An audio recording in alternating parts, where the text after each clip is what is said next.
और बच्चों कैसे हो तुम लोग? ठीक हो? आज गंगा नदी तंत्र, गंगा के बारे में विस्तृत जानकारी देने वाले हैं जो तुम लोग के लिए यूपी ट्रिपल आयोग के लिए बड़ा इंपॉर्टेंट है।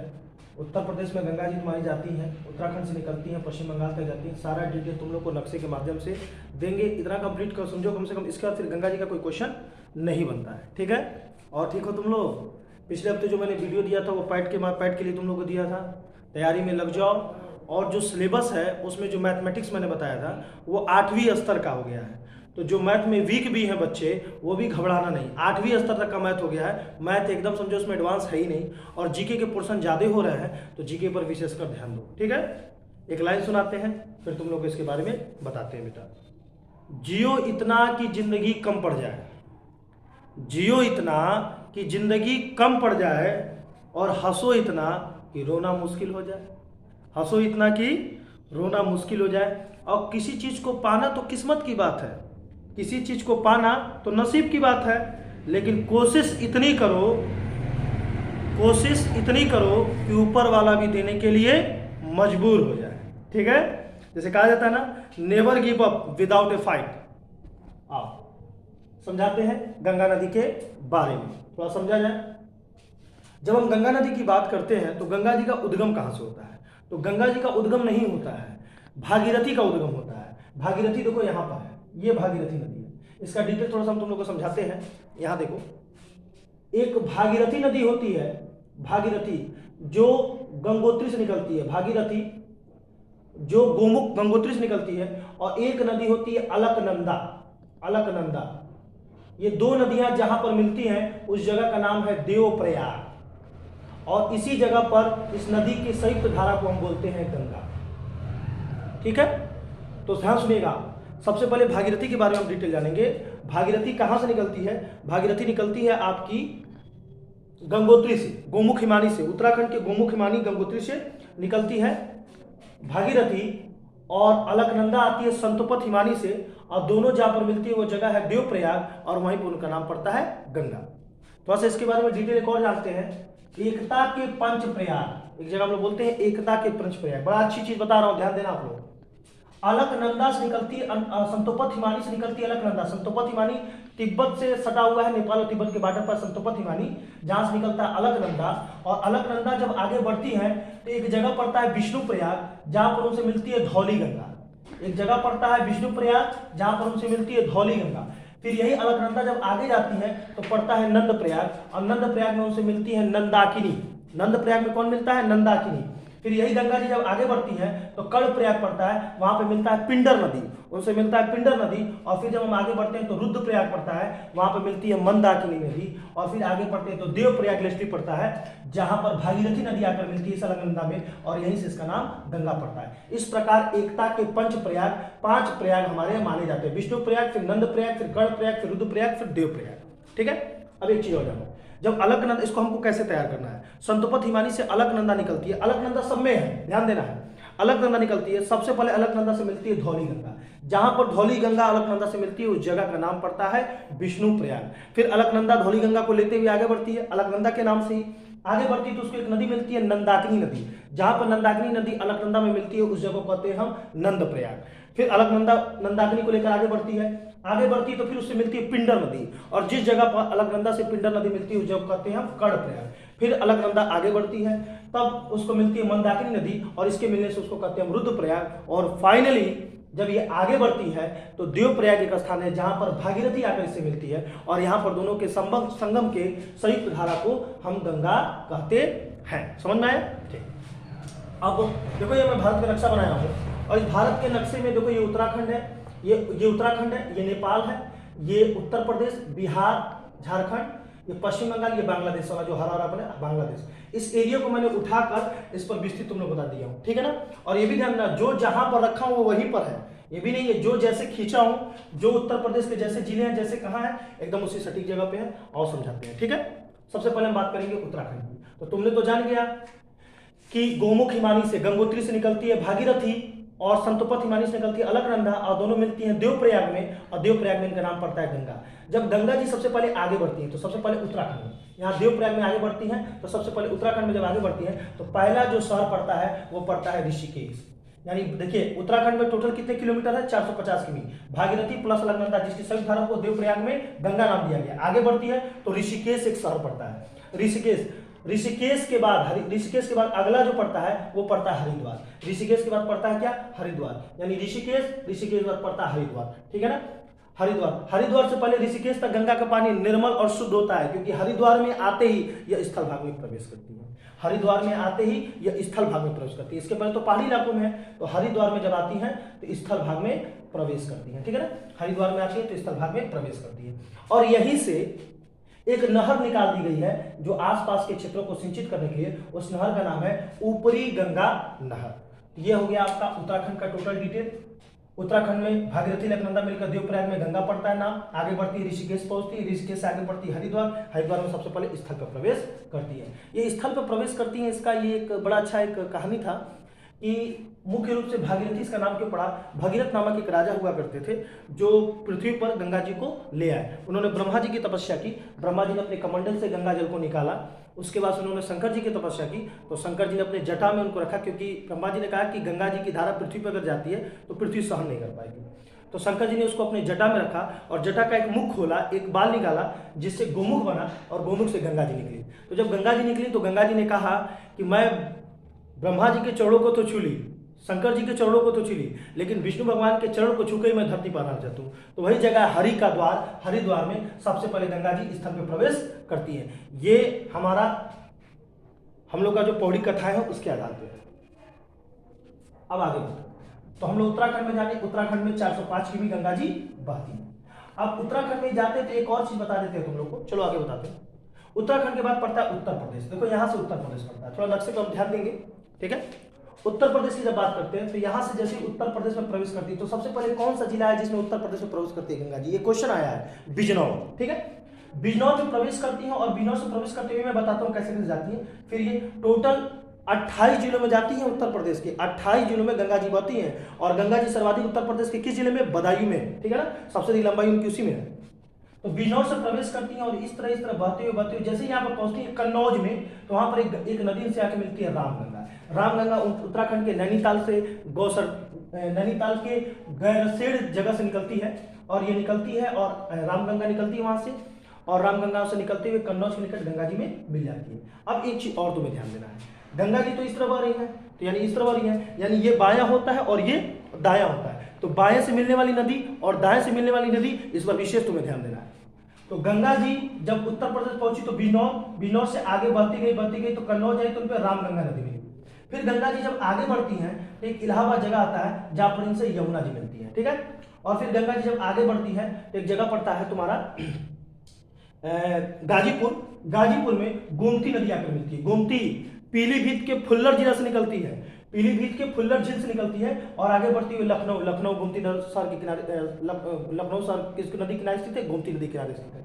और गोमती नदी बहते हुए आते हुए गाजीपुर में गंगा जी में मिल जाती है। उसका गंगा जी उत्तर प्रदेश में बलिया होते हुए बिहार में चली जाती है। अब ध्यान देना, बस दो ही नदियां गंगा जी में मिलती हैं, बाएं से दो ही नदियां बस गंगा जी मिलती हैं। ये जो नदी है, ये जो मैंने बनाया है, इसका नाम घाघरा है, ये यहाँ नहीं मिलती है, बिहार में मिलती है। अभी हम बताते हैं, ठीक है।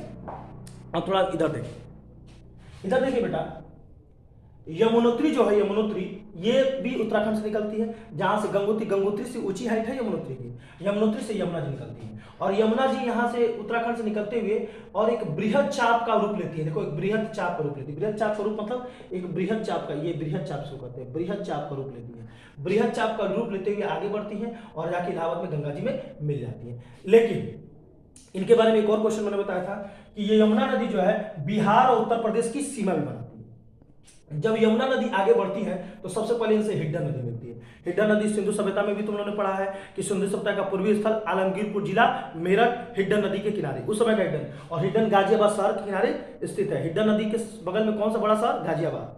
हिड्डन नदी यहाँ निकलती है और यहाँ से आगे बढ़कर मेरठ से आगे चलकर यमुना जी में मिल जाती है। तो हिड्डन किधर मिलती है, बाईं तरफ मिलती है। हिड्डन किधर मिलती है, बाईं तरफ मिलती है यमुना जी में। यही यमुना जी आगे बढ़ती है। मैंने यमुना जी का इसलिए बताना है, थोड़ा सा डिटेल जानना जरूरी है यमुना जी का। यमुना जी आगे बढ़ती हैं तो एक चंबल नदी है जो मध्य प्रदेश के जानापा पहाड़ी से निकलती है और राजस्थान होते हुए राजस्थान की एकमात्र ऐसी नदी जो साल वर्ष भर प्रभावित रहती है, जल भरी रहता है, एक वही नदी है चंबल। ये राजस्थान होते हुए ये आती है, उसमें बनास नदी मिल जाती है और आकर ये यमुना में उन्नाव के निकट मिल जाती है, ठीक है ना।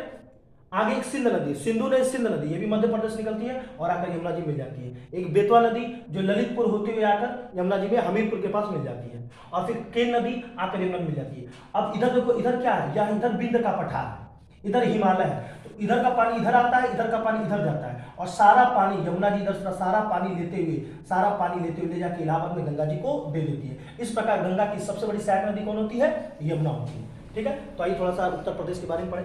जब उत्तर प्रदेश में गंगा जी एंट्री करती है, यहाँ ध्यान दीजिएगा, उत्तराखंड मैंने बता दिया 450 की भी, भागीरथी, अलकनंदा, देवप्रयाग, गंगा नाम पड़ता है, ऋषिकेश पहला जगह पड़ता है शहर, उसका हरिद्वार में स्थल पर प्रवेश करती है, वहीं से एक ऊपरी गंगा नहर निकल जाती है। फिर जैसे हरिद्वार के बाद उत्तर प्रदेश आती है तो बिजनौर शहर पड़ता है, बिजनौर से मध्य गंगा नहर निकलती है, ध्यान दीजिएगा, बिजनौर से मध्य गंगा नहर निकलती है, यानी हरिद्वार के बाद उत्तर प्रदेश का बॉर्डर आ जाता है, फिर आता है बिजनौर से भी नहर निकल जाती है मध्य गंगा नहर। उसके नीचे पड़ता है बुलंदशहर जिसमें नरौरा है, विद्युत परमाणु षड्यंत्र केंद्र, वही नरौरा से भी एक नहर निकलने से नाम है निचली गंगा नहर। तो 3 नहर निकलती है, ऊपरी गंगा नहर, मध्य गंगा नहर, निचली गंगा नहर। ये तीनों बुंदेलखंड क्षेत्र को सिंचित करने के लिए यहाँ से नहर निकाला गया है, ठीक है ना।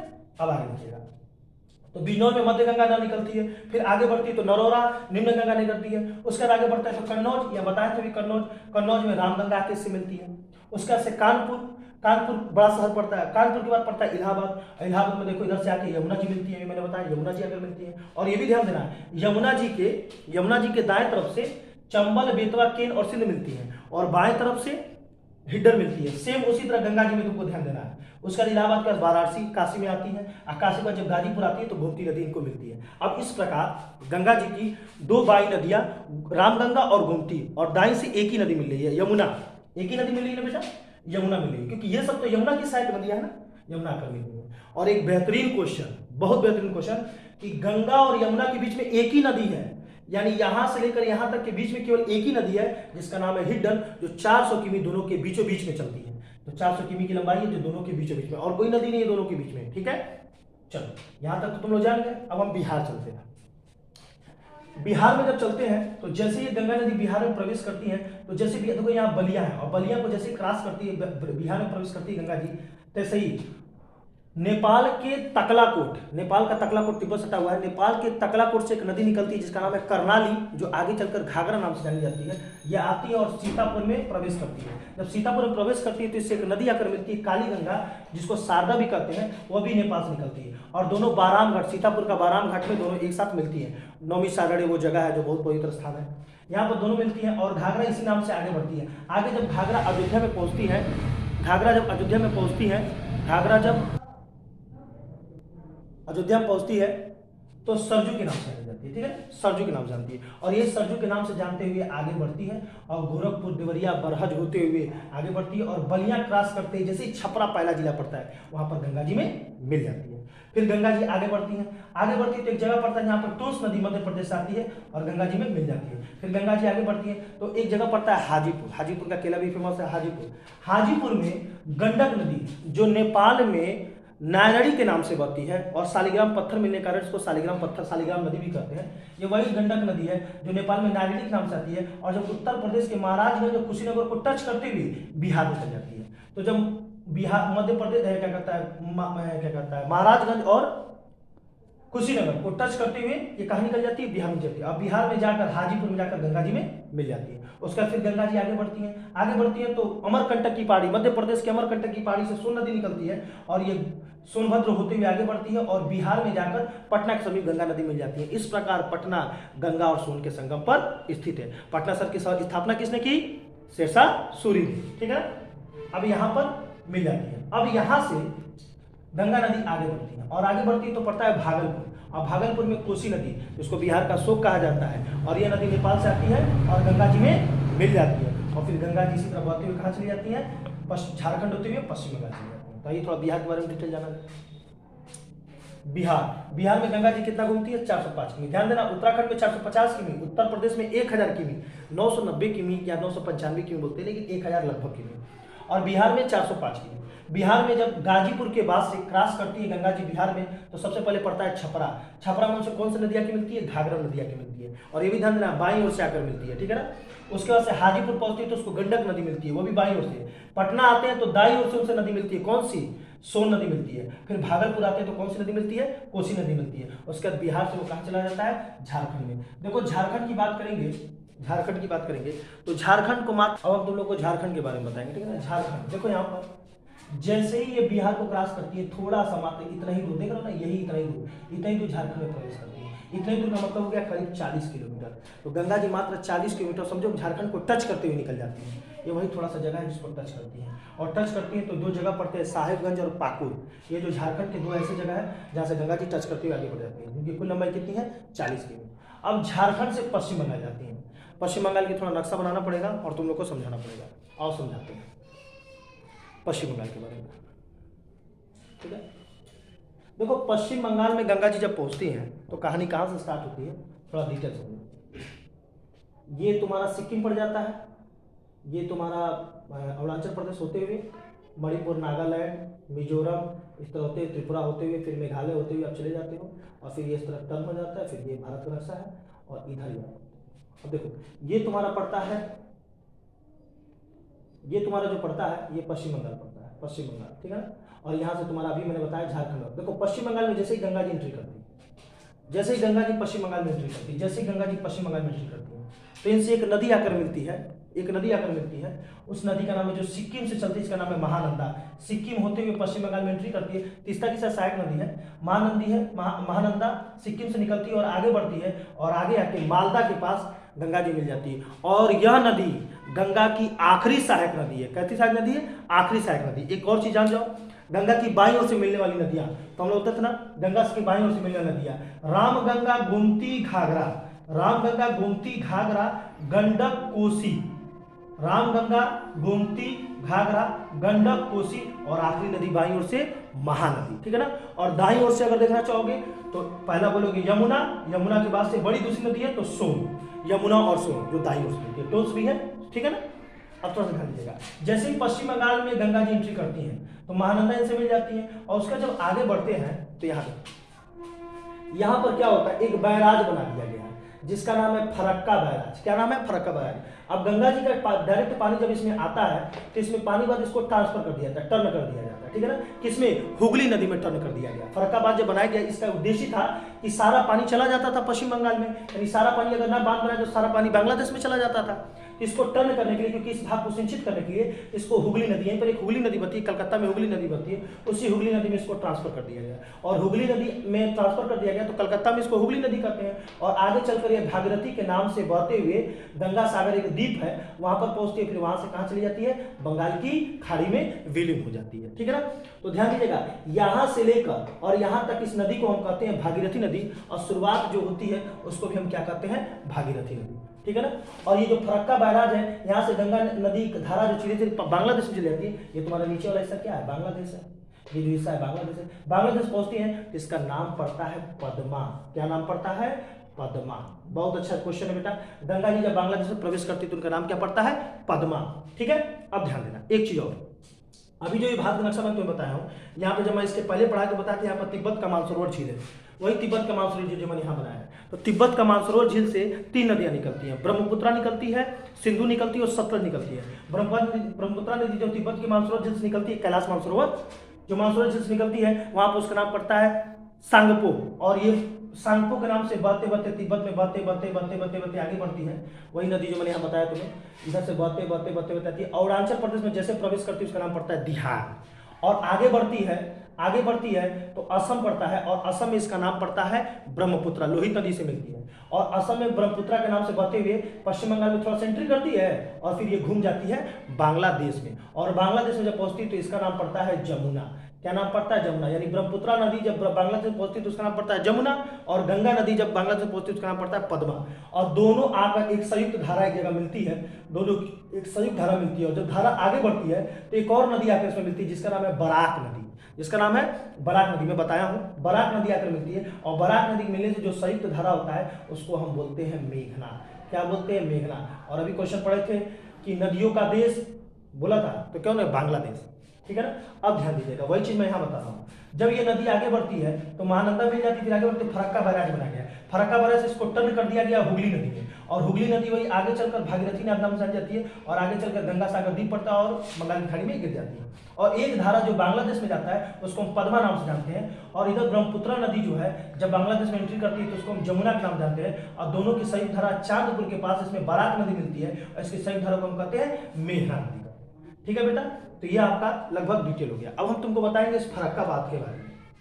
फरक्काबाद गंगा पर बैराज बनाकर इसके जल को, गंगा पर बैराज बनाकर, इस पर गंगा पर बैराज बनाकर इसके जल को भागीरथी की ओर प्रभावित करने का सर्वप्रथम विचार आर्थन कॉटन के पास 1853 में दिया गया था, और गंगा की धारा पर 17 किमी तक के ऊपरी हिस्से पर बने बैराज को फरक्का नाम दिया गया है। अब थोड़ा सा एक चीज और जानो, थोड़ा सा झारखंड जान गए थे, पश्चिम बंगाल जानो। ये जो पश्चिम बंगाल की बात की, पश्चिम बंगाल में कुल इनकी लंबाई कितनी है? 520। अब देखो गंगा की कुल लंबाई कितनी है? गंगा की कुल लंबाई बताया जाता है 2525 किमी। कितना बन जाता है? 2525 किमी टोटल लंबाई बनाया जाता है। अगर सबको जोड़ोगे तो लगभग 2520 या 2530 हो जाएगा। ठीक है ना।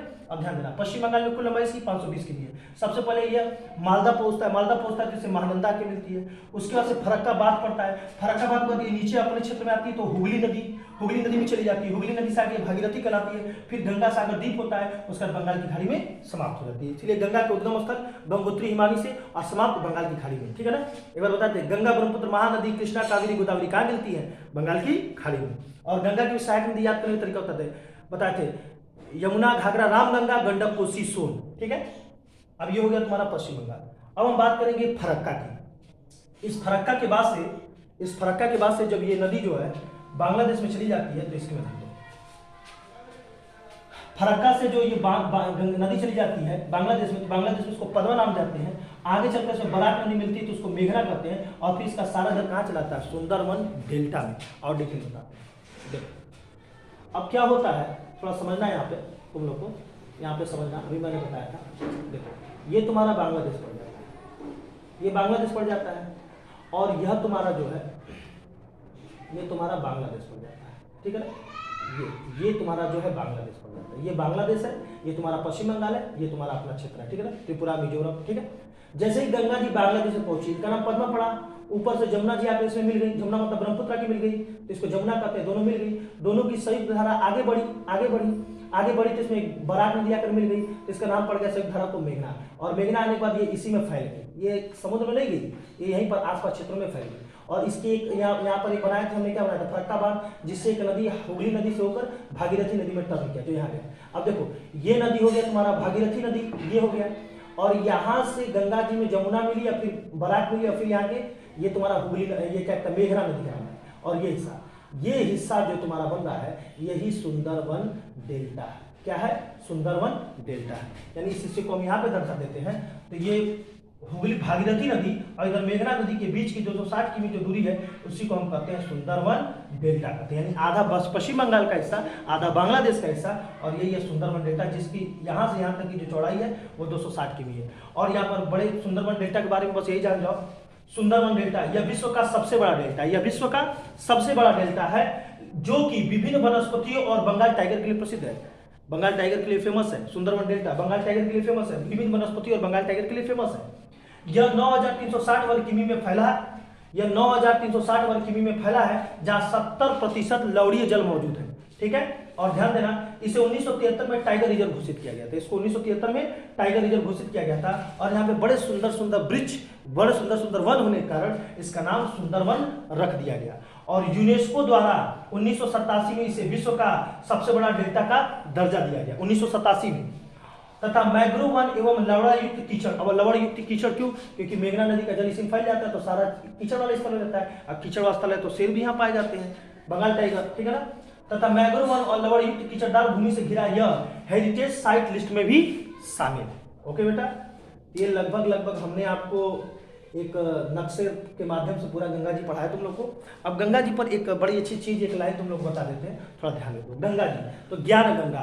अब ऐसे से भारत में गंगा जी के नाम बताएंगे जिसके नाम के बाद में गंगा नदी लगा हुआ है, जैसे राम गंगा, पंच गंगा, पेन गंगा, वेन गंगा, गौरी गंगा, धौली गंगा, ऋषि गंगा, लक्ष्मण गंगा, वासुकी गंगा, जाद गंगा, बाण गंगा। इनके बारे में एक लाइन पढ़ लो जो आपको कभी कभी कंफ्यूज करते हैं और इसमें एग्जाम के क्वेश्चन भी आते हैं। जैसे राम गंगा, रामगंगा कहाँ से निकलती है, मैंने नैनीताल बताया था, उत्तराखंड के गौरसेड़ के निकट पौड़ी गढ़वाल की पहाड़ियों से निकलती है, ठीक है ना। एक छोटी नदी है, अब इसके माध्यम से तो छोटी नदी है, ठीक है। यह Jim Corbett national park, Bharat का पहला राष्ट्रीय पार्क कौन है, जिम कॉर्बेट नेशनल पार्क, जिसका पुराना नाम क्या था, होली नेशनल पार्क, उसी के बीचों बीच से निकलती है। तो क्वेश्चन भी है, जिम कॉर्बेट नेशनल पार्क के बीचों बीच से कौन सी निकलती है, रामगंगा नदी निकलती है, और आगे चलकर कन्नौज के निकट गंगा नदी में मिल जाती है। दूसरा पंचगंगा, यह महाराष्ट्र की प्रमुख नदी है, ठीक है ना। यह कृष्णा की सहायक है, किसकी सहायक है, कृष्णा की सहायक है, जो महाराष्ट्र के कोल्हापुर में कृष्णा नदी में मिल जाती है।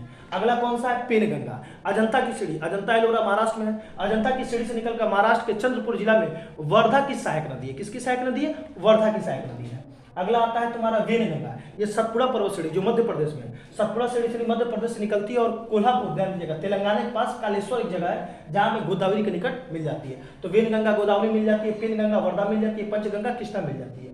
आगे गौरी गंगा, मिलन ग्लेशियर से निकलकर, कहां से, मिलन ग्लेशियर, मिलन ग्लेशियर से निकलकर नंदा देवी अभ्यारण्य, उत्तराखंड में है नंदा देवी अभ्यारण्य, मिलन ग्लेशियर से निकलकर नंदा देवी अभ्यारण्य होते हुए भारत नेपाल की सीमा बनाते हुए काली नदी, ये काली नदी जो आप बताया, काली नदी में गंगा जी में, काली नदी में मिल जाती है, कौन सी मिल जाती है, गौरी गंगा मिल जाती है। एक आता है धौली गंगा, यह नीति दर्रा, माना नीति लिपोलेख उत्तराखंड से मिलता है, तो ये नीति दर्रा चमेली से निकलकर जोशीमठ के पास ऋषि गंगा में मिल जाती है, ठीक है। अब ऋषि गंगा मिल जाती है, तो ऋषि गंगा यह उत्तराखंड के नंदा देवी पर्वत के चंगबंग ग्लेशियर, नंदा देवी पर्वत भारत का दूसरा सबसे ऊंचा पर्वत जो उत्तराखंड में है, उसी के पास चंगबंग ग्लेशियर से निकलती है। लक्ष्मण गंगा, इसका उद्गम हेमकुंड ग्लेशियर, ये भी चमोली उत्तराखंड के सारे हैं, हेमकुंड ग्लेशियर यानी चमोली से होता है, और हेमकुंड को हिमगंगा के नाम से भी जाना जाता है, ठीक है ना। यह पुष्पावती नदी में जाकर मिल जाती है, कौन, लक्ष्मण गंगा। उसके बाद वासुकी गंगा, यह वासुकी ताल केदारनाथ से निकलती है, बड़ा अच्छा क्वेश्चन है, केदारनाथ से निकलने वाली गंगा वासुकी गंगा निकलती है और आगे चलकर मंदाकिनी में मिल जाती है।